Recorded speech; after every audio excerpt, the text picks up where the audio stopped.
It's not great at all. I would make this as an everyday tea for sure.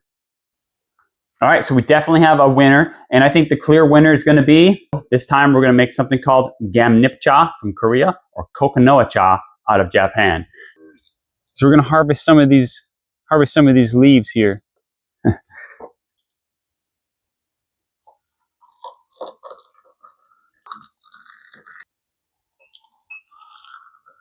What this is a tree that I harvested some leaves from. This tree grows right here in America.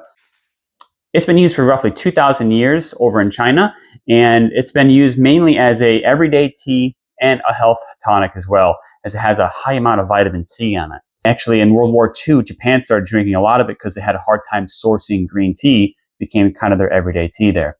So, come with me, we're going to try this 4 different ways I process the tea. And the type of tea, if you haven't already looked that up, gamnipcha from Korea, is going to be persimmon leaf tea. This is the American persimmon.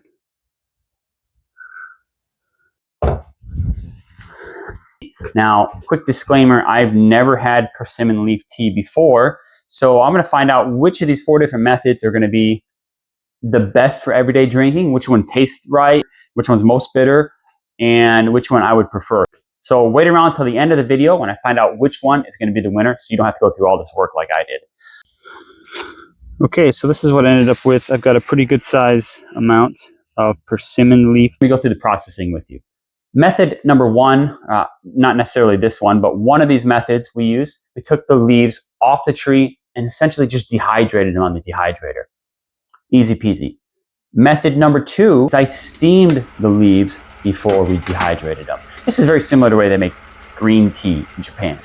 A third method that we used was going to be a pan-fired method. This is similar to how they do green tea over in China. And then the 4th method, which actually took the longest amount, was a black tea processing or black tea fermenting process where you take the tea, you put it in the sun for a couple of hours to wilt it, then you mash it up with your hands, and as you're doing this, you're trying to get the tea to oxidize, to turn color.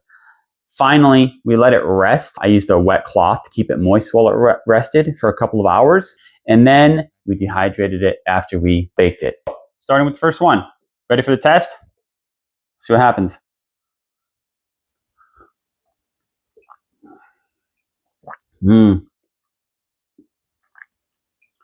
Okay, this is nothing wrong with this at all. Kind of grassy. It's a little flat. It's not a terrible taste whatsoever. Kind of reminds me of a weak green tea. Let's see. I don't really smell much other than a light grassy aroma. So I'm going to put the aroma on a scale of 1 to 5. I'll put that as a 2. And for color, definitely has a greenish color. So, I mean, that's fine. I'll put that as a 3. Flavor, because there's nothing terrible. So overall, I would call this we'll put it at a 2.5. All right. Number 2, let's give it a shot. So definitely darker than the first one. Looks like we have some different colors. I'm getting kind of like a honey, definitely a sweet, earthy smell. Smells is better than the first one.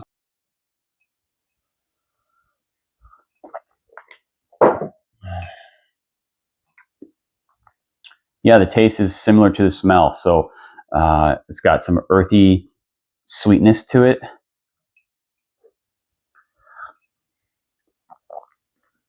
I would call this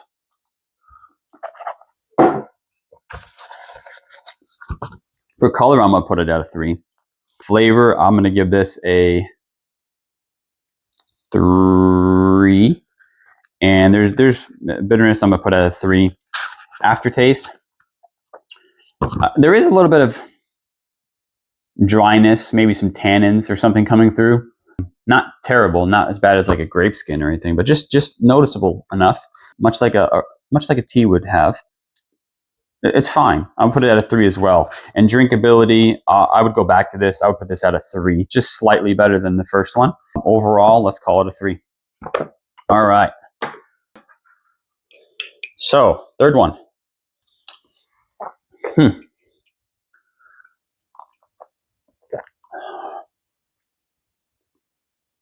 This one's more complex than the others, but the smell is not nearly as sweet and earthy as the first one. It's there, but it's toned way down, whereas the first one, it really comes through.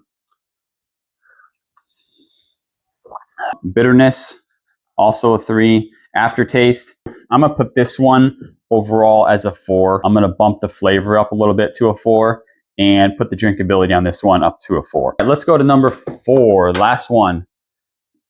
You know, it's really strange because so far I'm getting a lot of differences, but I'm having a hard time placing one above the other. Whereas some of the other tea tests I've done, it was clear. I like this one. I didn't like that one. These all seem fine. I would drink any of these right now. Last one.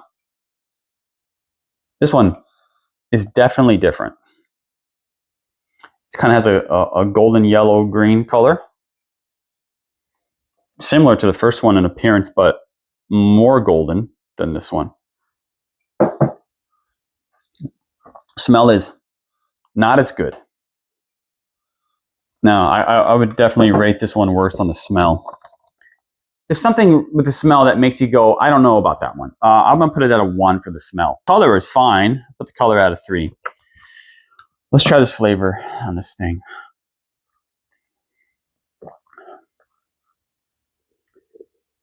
It's not great at all. How do I describe this? Definitely vegetal, but kind of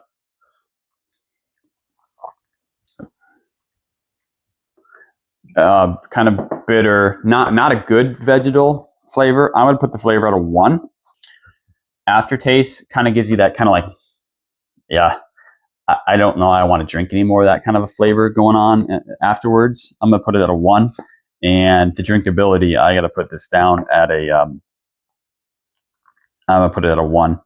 Overall, I'm going to give this like a 1.5.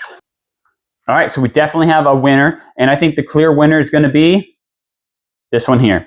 So let's figure out what this tea is and how you can make it yourself. All right, so number 3, let's find it. Number 3, here we go. Number 3 is a fermented style black tea. We went through a long processing on this.